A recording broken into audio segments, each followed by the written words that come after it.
మేడ్చల్ జిల్లా కేసర police station ఆధ్వర్యంలో గణేష్ ఉత్సవాల కమిటీ అవగాహన సదస్సు నిర్వహించారు. దీనిలో భాగంగా కుషాయిగూడ ఏసీపీ మాట్లాడుతూ ప్రతి ఒక్కరూ గణేష్ నిమజ్జనం సమయంలో పాటించవలసిన జాగ్రత్తల గురించి, అలాగే గణేష్ మండప పర్మిషన్ ప్రతి ఒక్కరూ ముందస్తు యాప్ లో పర్మిషన్ తీసుకోవాల్సిందిగా తెలియజేశారు. అదేవిధంగా విద్యుత్ శాఖ గురించి యాప్ లో ప్రతి ఒక్కరూ విద్యుత్ పర్మిషన్ తీసుకోవాల్సిన తెలియజేశారు. ఇక అనంతరం కేసర పోలీస్ స్టేషన్ సి వెంకటయ్య మాట్లాడుతూ గణేష్ మండపాల నిర్వాహకులకు ప్రతి ఒక్కరూ బాధ్యత వహించాలని, ఎటువంటి అవాంఛనీయ సంఘటనలు జరగకుండా చర్యలు తీసుకోవాలన్నారు. అలాగే ముఖ్యంగా మట్టి గణేష్లను పూజించాలన్నారు. ఈ కార్యక్రమంలో Nagaram municipality chairman Koukuntla Chandrareddy, vice chairman Mallesh Yadav, Dammaiguda Keesara కౌన్సిలర్లు C Venkataiah, ACP T Mahesh, Keesara విద్యుత్ శాఖ ఏఈ మురళీకృష్ణ, దమ్మాయిగూడ కేసర వినాయక ఉత్సవ కమిటీ అధ్యక్షులు, కమిటీ నిర్వాహకులు పాల్గొన్నారు. మన కేసర పోలీస్ స్టేషన్ వారి ఆధ్వర్యంలో గణేష్ ఉత్సవ నిర్వాహకులు వాళ్ళకు అవగాహన సదస్సు అంటే లాస్ట్ టైం ఇక్కడ ఏర్పాటు చేశారు సార్. చాలా సంతోషం. ఎందుకంటే కొన్ని సూచనలు చాలా ఇంపార్టెంట్. ఎందుకంటే 9 రోజులు 5 రోజులు 11 రోజులు పెట్టి వినాయకుని తీస్తారు. చిన్న చిన్న ప్రమాదాలు జరిగి లాస్ట్ టైం మనం మీరు అన్నట్టు భువనగిరిలో ఓ బాబు కరెంట్ షాట్ చనిపోయాడు. అలాగే ఈ వినాయకులు నిమజ్జనం చేసేటప్పుడు చెర్లకాడ కూడా జాగ్రత్త ఉండాలి సార్. ఎందుకంటే ఇక్కడ మా దగ్గర కొత్త చెరువు ఉంది సార్. లాస్ట్ టైం కూడా మేము క్రేన్ ఏర్పాటు చేయమని చెప్పాం కానీ చేయలేదు. మా మున్సిపల్ నుంచి మళ్ళీ చేయలేకపోయారు అక్కడ. ఎందుకంటే చాలా వినాయకులు వస్తున్నాయి మా కొత్త చెరువుకు, బండ్లగూడ దగ్గర ఉన్న చెరువుకు. ఒక లైటింగ్ ఏర్పాటు చేస్తున్నారు. వాటర్ లేవా? వాటర్ ఉన్నాయి సార్. వాటర్ ఉంది కదా. వినాయకులు వేస్తారు సార్. వాటర్ లేకుండా వినాయకులు మాత్రం దగ్గర ఉన్న వాళ్ళందరూ వచ్చి వేస్తున్నారు సార్. ఇక్కడ లాస్ట్ టైం కూడా 2 చనిపోయారు. అంటే ఇక్కడ అంటే వినాయక చవితి కాకుండా అలాగే వినాయక చవితి నిర్వాహకులందరూ ముఖ్యంగా పోలీసు వారి సూచనలు మరియు అండ్ కరెంటు వారి సూచనలు తూచా తప్పకుండా పాటించాలి. ఎందుకంటే మనం 9 రోజులు ఎంతో భక్తితో పూజ చేస్తాం. అక్కడ ఏ చిన్న ప్రమాదం జరిగినా మనమే బాధపడవలసి వస్తుంది. ఎందుకంటే అక్కడ ఉండే వాళ్ళందరూ మన కాలనీ మన గ్రామస్తులే ఉంటారు. కాబట్టి దయచేసి ఆ కరెంటు వైర్లు, ఈ దీపాలు అండ్ మనం హోమం చేసేటప్పుడు, ఎందుకంటే చిన్న చిన్న మండపాల దగ్గర హోమాలు చేసినప్పుడు కొంచెం ఆ మంట పెద్ద వస్తుంది కాబట్టి చూసి మండపం గిట అందరికీ అనుకూలంగా ఉండేటట్టు రోడ్లపైన ఇంకోసారి మెయిన్ రోడ్లపైన గిట వేయకుండా కొంచెం చూడాలి సార్. ఎందుకంటే స్కూల్ బస్సులు ఉంటుంటాయి, అందరు వెళ్తుంటారు 9 రోజులు కాబట్టి చాలా మందికి ఇబ్బంది అవుతుంది. దయచేసి ఇది ఒక సూచన మీరు పరిగణించాలి సార్. తప్పకుండా లాస్ట్ టైం లాగానే మా ఇబ్బంది లేకుండా మేము నిర్వహించాలి సార్. ఈసారి గిట మేమందరం మీకు అందరికీ సపోర్ట్ చేస్తామని ఈ సభాముఖంగా తెలియజేస్తున్నాం sir. Thank you sir. Chandrareddy గారికి, మున్సిపల్ వైస్ చైర్మన్ గారికి, అదేవిధంగా వేదికపై ఉన్నటువంటి 2 మున్సిపాలిటీల కౌన్సిలర్లకి, అదేవిధంగా వివిధ గ్రామాల నుంచి వచ్చినటువంటి మున్సిపాలిటీల నుంచి వచ్చినటువంటి పెద్దలందరికీ కూడా, అదేవిధంగా ప్రెస్ మిత్రులకు, ఎలక్ట్రానిక్ మీడియా మిత్రులకు అందరికీ కూడా నా యొక్క ధన్యవాదాలు తెలియజేస్తూ, ముఖ్యంగా మీ అందరికీ తెలుసు గణేష్ నవరాత్రులు అనేది భారతదేశంలోనే అతిపెద్ద పండగ. ఈ పండుగ యొక్క చరిత్రను చూసినట్టయితే మనకు ముందుగా స్వతంత్ర ఉద్యమ కాలంలో భారతీయులందరినీ ఏకం చేయాలనే ఉద్దేశంతో బాలగంగాధర్ తిలక్ గారు స్వతంత్రమే నా జన్మ హక్కు అని చెప్పేసి ఏదైతే స్లోగన్ ఇచ్చిండో ఆ స్లోగన్ తోటి భారతీయులందరినీ ఏకం చేసేసి ఒక సమిష్టి ఒక తాటిపైకి తేవాలనేటువంటి ఉద్దేశంతో ఈ యొక్క గణేష్ నవరాత్రుల ఉత్సవాలని ప్రారంభించడం జరిగింది పూణేలో మొదటిసారిగా. ఏదైతే స్ఫూర్తితోటి ఏదైతే ఆ స్ఫూర్తి ఉందో ఆ స్ఫూర్తిని కాస్త ఇప్పుడు మన దగ్గర ఉన్నటువంటి యువత ఎవరైతే ఉన్నారో కొద్దిగా దాన్ని పక్కకు పట్టించేటువంటి ఉద్దేశంతో కొద్దిగా జరుగుతున్నది. దయచేసి ఇక్కడ ఉన్నటువంటి ఆర్గనైజర్స్ అందరూ కూడా ఒకే ఒక విన్నపం. లాస్ట్ టైం కూడా ఇదే వేదిక పైన మనం భోగారం ఎంపీటీసీ గారు వెంకటరెడ్డి గారు ఒక వాగ్దానాన్ని ఇవ్వడం జరిగింది. మన మండపాల దగ్గర మన ఉత్సవాల దగ్గర ఎట్టి పరిస్థితుల్లో మద్యం తాగము అని చెప్పేసి హామీ చేయాలని చెప్పేసి చెప్పడం జరిగింది. దాన్ని ఖచ్చితంగా మీరు ఈ సంవత్సరం కూడా పాటించాలా. ఎట్టి ప్రొసెషన్స్లో ఎట్టి పరిస్థితుల్లో కూడా మద్యం అనేది ఉండకూడదు. మనం ఏదైతే భక్తితోటి చేస్తున్నామో ఆ భక్తి కాస్త ఇబ్బందికరమైనటువంటి వాతావరణంలోకి వెళ్ళిపోతుంది. డీజేలు లేవని చెప్పినా కానీ డీజేని పట్టుకొచ్చేసి ఏం చేస్తారు సార్ అంటారు. ఆ ఒక్కరోజు ఆ గంట ఆయన ఆధిపత్యం ఉండొచ్చు, తర్వాత 364 రోజులు పోలీసు ఉంటుంది, వ్యవస్థ ఉంటుంది, ఇదంతా ఉంటుంది. అలాంటి ఇబ్బందికరమైనటువంటి వాతావరణాన్ని పట్టుకురాకండి. ఏ స్ఫూర్తితోడైతే మనం ఈ ఉత్సవాలని నిర్వహించుకుంటున్నామో ఆ స్ఫూర్తిని ఖచ్చితంగా దైవభక్తితోటి నవరాత్రులు లేదంటే 11 days భక్తి శ్రద్ధలతోటి మీరు పూజలు చేసేసి ఖచ్చితంగా ఎలాంటి ఇబ్బంది లేకుండా మన కీసర పోలీస్ స్టేషన్ పరిధిలో ఉన్నటువంటి మండప నిర్వాహకులందరూ కూడా ఇలాంటి మండపాల దగ్గర పేకాట ఆడడం కానీ మండపాల దగ్గర రాత్రిపూట తాగి వచ్చేటువంటి వ్యవహారం ఏదైతే ఉంటుందో దాన్ని పూర్తిగా నిషేధించాలని చెప్పేసి కోరుకుంటూ అది ఖచ్చితంగా మార్పుకు సహకరించాలా. వేరే వాళ్ళు ఎవరైనా ఆ విధంగా మద్యం తాగి వచ్చేసి అతను ఇబ్బంది పెడుతున్నా కానీ ఇమీడియట్గా మా దృష్టికి పట్టుకొచ్చేస్తే మేము ఇమీడియట్గా అక్కడికి వచ్చేసి వాళ్ళ పైన చర్యలు తీసుకోవడం జరుగుతుంది. దయచేసి ఎలాంటి మద్యం అనేటువంటి మాట ఏ మండపం దగ్గర ఉండవద్దు. అది ఆర్గనైజర్స్ యొక్క బాధ్యత. ఖచ్చితంగా మన మండపాల దగ్గరికి రానియొద్దు. అట్లా వస్తే బలవంతంగా వచ్చినట్టే మా దృష్టికి పట్టుకురండి, మేము చూసుకుంటాం. నెక్స్ట్ ఇంకోటి ఏంటంటే మనం ఇప్పుడే ప్రిపరేషన్లో నడుస్తున్నాం. ఈ ప్రిపరేషన్ జరిగేటువంటి సందర్భంలో కొన్ని చోట్ల మండపాల దగ్గర ఎక్కడని పెట్టాలనేటువంటి విషయాల దగ్గర కొన్ని గొడవలు జరుగుతున్నాయి. అలాంటి వాటికి తాగిపోద్దు. కాలనీలో ఉన్నటువంటి 2 పెడతా 3 పెట్టినా కానీ అది మిగతా వాళ్ళకి ఇబ్బంది లేకుండా ఏదైతే పోతున్నటువంటి బాటలో పెట్టడం లేకపోతే దారిని క్లోజ్ చేయడం ఇలాంటివి ఎట్టి పరిస్థితిలో ఉండదు.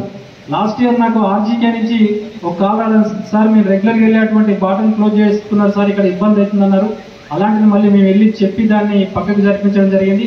ఎక్కడ కూడా మండపాలు ప్రిపరేషన్ చేసుకున్నటువంటి సందర్భంలో రోడ్డుకు అడ్డంగా కానీ లేదంటే వేరే మతాల ప్రార్థనా మందిరాలకు దగ్గర కానీ అలాంటి ఇబ్బందులు లేకుండా చూసుకొని జాగ్రత్తగా అది పెట్టండి. ఏదైనా ఇబ్బందికరంగా ఉంటే మమ్మల్ని ఇన్వాల్వ్ చేయండి. మీ సెక్టర్ ఎస్ఐ గారు ఉన్నారు, మా పీటర్ మొబైల్స్ ఉన్నాయి, మేమున్నాం. వాళ్ళ నుంచి కాకపోతే నేను కూడా వచ్చేసి మాట్లాడతా. కానీ ఇబ్బందిగా అనవసరంగా ఆవేశాలకు పోయేసి ఇబ్బందులు పెట్టుకోవద్దు. నెక్స్ట్ వచ్చేసి మనం మండపాలు డెకరేషన్ చేసేటువంటి సందర్భంలో లాస్ట్ ఇయర్ ఒకటి మన కమిషనరేట్లో ఒక ఇన్సిడెంట్ జరిగింది.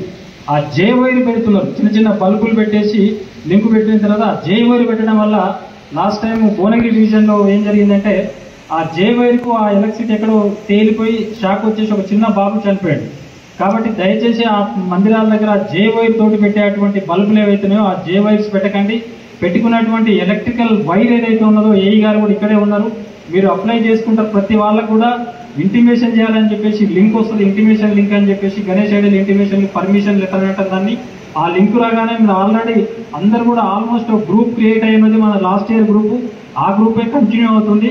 ఆ గ్రూప్లో నేను పోస్ట్ చేస్తాను. పోస్ట్ చేసిన తర్వాత ఖచ్చితంగా దాంట్లో కూడా ఎలక్ట్రిక్ డిపార్ట్మెంట్ వాళ్ళు ఇచ్చేటువంటి సూచనలు ఉంటాయి, అవి కూడా పాటించండి. మీరు పెట్టుకున్నటువంటి వైరు మీరు తీసుకున్నటువంటి ఎలక్ట్రిసిటీ ఏదైతే ఉందో అది ఖచ్చితంగా నాణ్యమైనటువంటి వైర్లు మాత్రమే పెట్టుకొని మీరు ముందుకెళ్ళాలి. ఏదో మామూలు వైర్లను పట్టుకొస్తే అవి షాక్ రావడానికి ఆస్కారం ఉంటుంది. వర్షాలు పడుతుంటాయి, చిన్నపిల్లలు ఉంటారు. కాబట్టి దయచేసి జే వైర్స్ అలాంటివి వాడకుండా చూసుకోండి. నెక్స్ట్ వచ్చేసి దీపం ఉంటుంది. మనం రెగ్యులర్గా దీపం ఏదైతే పెడుతున్నామో ఆ దీపాన్ని నేను లాస్ట్ టైం చాలా ఆర్గనైజర్లకు చెప్పిన, నేనే పర్సనల్ తిరిగి చెప్పడం జరిగింది.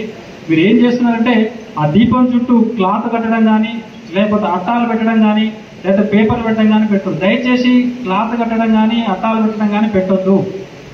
పెట్టడం వల్ల ఏమైందంటే గాలికి అటు ఇటు పోయి చిన్న బట్ట మీద పడేస్తే క్లాత్ కడుతున్నారు, వైట్ క్లాత్ కట్టేస్తున్నారు. అది కట్టేస్తే కాలిపోతుంది. ఆ తర్వాత లేనిపోని ఇబ్బంది అవుతుంటుంది, మండపానికి ఇబ్బంది అవుతుంది. కాబట్టి అట్లా కాకుండా కింద ఇసుక పోసేయండి. ఇసుక పోసేసి ఒక బండ వేసి పెట్టేసేయండి. లేదని చెప్పేసి ఇటుకలు పేర్చండి. ఇటుకలు పెట్టేసి ఆ ఇటుకల్ని క్లోజ్ చేయండి. కానీ ఈ అట్టలు పెట్టడం క్లాత్ పెట్టడం వల్ల ఇబ్బంది అయితే ప్రతి మండపం ఇన్ఛార్జ్ కూడా ఖచ్చితంగా దీపం విషయంలో చాలా జాగ్రత్తగా ఉండాలి. దీపం దగ్గర ఖచ్చితంగా ఈ అట్టాలు కానీ క్లాతులు కానీ పెట్టొద్దు.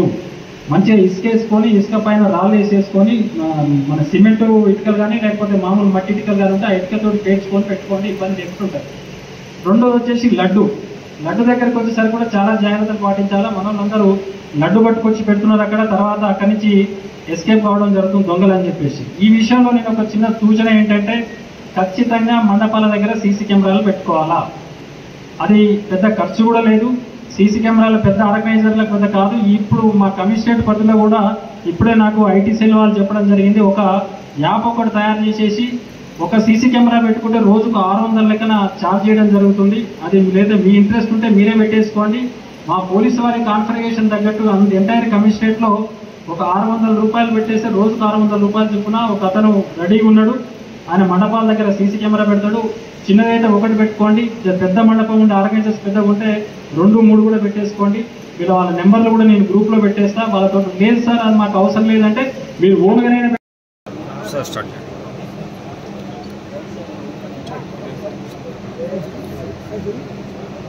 నమస్తే.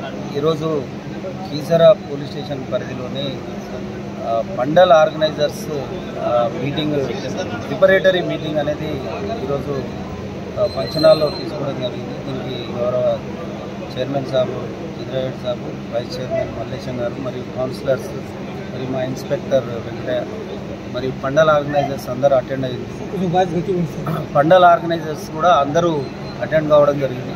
ముఖ్యంగా ఏంటంటే ఈ గణేష్ నవరాత్రి ఉత్సవాలు అనేటి సక్సెస్ఫుల్గా జరగడానికి గతంలో ఏమైనా ఇష్యూస్ కనుక ఉంటే వాటి మళ్ళీ రిపీట్ కాకుండా ఉండడం కోసం మరియు ఈ మండల్ ఆర్గనైజర్స్కి ఏమేం ప్రాబ్లమ్స్ ఉన్నాయో తెలుసుకోవడము మరియు సక్సెస్ఫుల్గా విగ్రహాల ఇన్స్టాలేషను మరియు వాటిని పూజలు తర్వాత నిమజ్జనానికి సంబంధించి ఆ ప్లేసెస్ ఎక్కడెక్కడ చేస్తారు, వాటికి సంబంధించి ఏమేం ప్రికాషన్స్ తీసుకోవాలి అనేది దానిలో భాగంగా మండల్ ఆర్గనైజర్స్ అందరితోని ఈరోజు మీటింగ్ నిర్వహించడం జరిగింది. దాదాపు కీసర మండల పరిధిలో 360 వరకు విగ్రహాలు అనేటి స్థాపిస్తారు. ఇక్కడ ఈ 360 కాకుండా రాంపల్లి చెరువులో ఒక దాదాపు 1200 విగ్రహాలు పడతాయి. ఇక్కడ ఈ మండలానికి సంబంధించి ఈ విగ్రహాలే కాకుండా మనకు చెర్లపల్లి, పోచారము, గట్కేసర్ నుండి కూడా విగ్రహాలు అక్కడ పెద్ద పెద్ద విగ్రహాలు వస్తాయి. వాటికి సంబంధించి కూడా మనము కొన్ని అరేంజ్మెంట్స్ మరియు బందోబస్తు అనేది నిర్వహించుకోవడం జరుగుతుంది. దాదాపు 2వ రోజు నుండే విగ్రహాలు పడుతుంటాయి. వాటికి సంబంధించి కూడా ఈరోజు విగ్రహాలకు సంబంధించి నిమజ్జనానికి సంబంధించి కూడా అందరికీ సూచనలు చేయడం జరిగింది. దీనికి సంబంధించి ట్రాన్స్పోర్ట్ డిపార్ట్మెంట్ నుండి ఏఈ గారు మరియు చైర్మన్ సాబు, వైస్ చైర్మన్ గారు మరియు అందరూ అటెండ్ కావడం జరిగింది. వాళ్ళకి సంబంధించిన రోడ్డుకు సమస్యలు ఉన్నాయి, ఆ లైన్కు సంబంధించి లూజ్ వైరింగ్ సంబంధించినవి వాళ్ళు కూడా కొన్ని చెప్పడం జరిగింది. అవి ఈ ప్రాబ్లమ్స్ లేకుండా వాళ్ళకు సూచనలు ఇవ్వడం జరిగింది. అలాగే ప్రజలందరికీ కూడా ఈ సందర్భంగా తెలియజేసేది ఏంటంటే, ఒకటి మట్టి గణపతులను ఎక్కువ గణపతిని స్థాపించుకునే విధంగా కొంచెం అవేర్నెస్ చేయడం గురించి కూడా డిపార్ట్మెంట్ నుండి రిక్వెస్ట్ చేయడం జరిగింది. పోలీస్ కూడా ఈ నిమజ్జనం అంటే ఐడోల్ ఇన్స్టాలేషన్ దగ్గర నుండి పూజలు అయిపోయి నిమజ్జనం వరకు కూడా వాళ్ళను ఆర్గనైజర్స్ని డిపార్ట్మెంట్ పోలీస్ విధుల్లో భాగస్వాములను చేస్తున్నాము. అలాగే మేము ఒక యాప్ ద్వారా వాళ్ళ అన్ని డీటెయిల్స్ తీసుకోవడం జరుగుతుంది. దాంట్లో విగ్రహం ఎత్తు, అది ఏ రోజు నిమజ్జనం చేస్తారు, ఎక్కడ చేస్తారు, దానికి సంబంధించిన విషయాలన్నీ మేము చేస్తున్నాము. ఇన్ఫర్మేషన్ అనేది తీసుకోవడం జరుగుతుంది.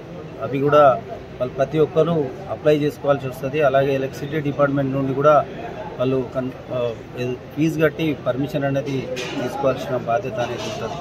కాబట్టి ఈ వాళ్ళకి ఇచ్చిన సూచనలు వాళ్ళు ఖచ్చితంగా పాటిస్తే ఏ విధమైన ఇబ్బందులు ఉండవు. అలాగే ఈ ఏరియాలో గతంలో ఏం ఇష్యూస్ లేవు. ఏదైనా కొత్తగా ఇన్స్టాల్ చేసే పరిస్థితి ఉన్న సందర్భంలో ఏదైనా డిస్ప్యూట్ ల్యాండ్కి సంబంధించి ఎవరైనా ఆబ్జెక్షన్స్ తెలియజేస్తే కూడా ఎవరైనా దారికి అడ్డంగా పెడుతున్నారన్న సందర్భాలలో ఏమన్నా ఉన్నా కూడా మేము డిపార్ట్మెంట్ దగ్గరుండి వాటిని మేము కూడా ఇన్వాల్వ్ అయ్యి సూటబుల్ ప్లేసెస్ అనేటివి చూసుకునే విధంగా మేము ఇన్వాల్వ్ అవుతాము.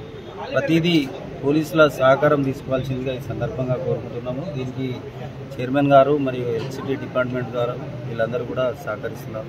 కాబట్టి ప్రజలు ఈ ఉత్సవాలు సక్సెస్ఫుల్గా చేసుకొని వాళ్ళ ఈ 9 రోజులు నవరాత్రి ఉత్సవాలు అద్భుతంగా చేసుకొని ఏ విధమైన ఇన్సిడెంట్ లేకుండా సుఖశాంతులతో ఉండాల్సిందిగా ఈ సందర్భంగా. సరే, ఇవైతే ఇప్పుడు మండపాల దగ్గర సౌండ్ సిస్టమ్ పెడుతున్నారు కదా, దానికి ఏమైనా టైమింగ్స్ ఏమైనా పెడతారా, లేదంటే దాని గురించి ఏమైనా టైమింగ్స్ 10 తర్వాత ఉండదు. ప్రతిదీ పర్మిషన్ తీసుకోవాల్సిందిగా చెప్పినాము. ఇప్పటికే ఇది పవర్ కానీ మరియు డిపార్ట్మెంట్ నుండి కూడా మాకు యాప్లో పర్మిషన్ది కూడా మేము పర్మిషన్ ఇస్తాము. మాకు యాప్లో అప్లోడ్ చేసిన తర్వాత ఇన్స్పెక్టర్ రికమెండ్ చేస్తే అది నా దగ్గరకు వస్తుంది. అది నేనే పర్మిషన్ ఇవ్వడం జరుగుతుంది. దానికి 10 తర్వాత నైటు మైక్లు అనేవి పెట్టకూడదు. అలాగే డీజేలు కూడా పెట్టద్దు అనేది కూడా అందరికీ ముందు చెప్పడం జరిగింది. డీజేల వల్ల కొంచెం సౌండ్ పొల్యూషన్ ఉంటుంది, డిస్టర్బెన్స్ ఉంటుంది, చిన్నపిల్లలు పడుకోరు, మరియు ఏదైనా హార్ట్ స్ట్రోక్ ఉన్న వాళ్ళకు కూడా చాలా ఇబ్బంది ఎదురవుతుంది. కాబట్టి ఈ డీజేలు ఎవరైతే షాపులు ఉంటారో వాళ్ళ ఓనర్స్కి కూడా మేము ఈ సందర్భంగా నోటీసెస్ ఇస్తాం, వాళ్ళకు సప్లై చేయొద్దని చెప్పి. వీలైనంత వరకు ఈ డీజే సిస్టమ్ లేకుండా ఆ బ్యాండ్ కొట్టుకునేటోళ్ళకు వాళ్ళ ఉపాధి కోల్పోకుండా ఉండడానికి బ్యాండ్తోని ఒకప్పుడు ఎట్లా చేసిందో చిన్నప్పుడు అదేవిధంగా బ్యాండ్ వాడుకునే విధంగా చేస్తే మంచిది. అలాగే లేకపోతే చిన్న బాక్స్ పెట్టుకుంటే ఇబ్బంది ఏం లేదు. కాబట్టి డీజేలు అనేది నిషేధం. సో ఏవైతే ఇప్పుడు మనం నిమజ్జనం అయ్యే దగ్గర మాత్రమే బందోబస్తు పెడుతున్నారు, కొన్ని చిన్నపిల్లలు వెళ్ళి కుంటలలో అక్కడ ఇక్కడ చేస్తున్నారు, అక్కడ మాత్రం బందోబస్తు ఉండట్లేదు. అదే నేను దాని గురించి చెప్తున్నాను. దాన్ని ఎలా గుర్తిస్తారా? అక్కడ పోలీస్ ప్రొటెక్షన్ పెడతారా, లేదంటే మున్సిపల్ సిబ్బందిని పెట్టి ఏర్పాటు చేస్తారా? అదే మాకు ప్రతి యాప్ ద్వారా మాకు తెలుస్తుంది ఏ విగ్రహము ఎక్కడ నిమజ్జనం చేస్తారనేది కూడా దాంట్లో డీటెయిల్స్ ఉంటాయి. అందులో నిమజ్జనం చేసే పాయింట్స్ను అక్కడ మేము చైర్మన్ గారు అందరూ మున్సిపాలిటీ నుండి అక్కడ బందోబస్తు arrangements, lighting arrangements, cranes arrangements అనేవి చేయడం జరుగుతుంది. ఇప్పుడు కాలనీలో చిన్నపిల్లలు పోతుంటే మాకు ఇన్ఫర్మేషన్ ఇవ్వాలి వాళ్ళు, ఎందుకంటే ఎక్కడ నుండి ఏ పిల్లలు ఎడిపోతారో తెలియదు. చిన్న చిన్నవి కూడా మాకు లెక్కల లేని కూడా కొంతమంది పట్టుకొని పోయే అవకాశం ఉంటుంది. అలాంటి మండల ఆర్గనైజర్స్ ఏదున్నా కూడా మాకు దృష్టిలోకి తీసుకొస్తారు. అలాగే మా బ్లూ కోల్స్ అండ్ పెట్రోకార్స్ను కూడా మరియు కొంతమంది సిబ్బందిని కూడా మేము మీరు అన్నట్టు యాక్సిస్ ఉన్న ఏరియాలో, నీటికి యాక్సిస్ ఉన్న ఏరియాలో కూడా మేము బందోబస్తు ఖచ్చితంగా పెడతాం. ఒకవేళ నిమజ్జనం ఫెసిలిటీ ఉంటే అక్కడ ఇంకా ఎక్కువ బందోబస్తు పెడతాం. లైటింగ్ అరేంజ్మెంట్స్ కూడా మనకు మున్సిపాలిటీ నుండి చేయాల్సి వస్తుంది. Okay sir, thank you.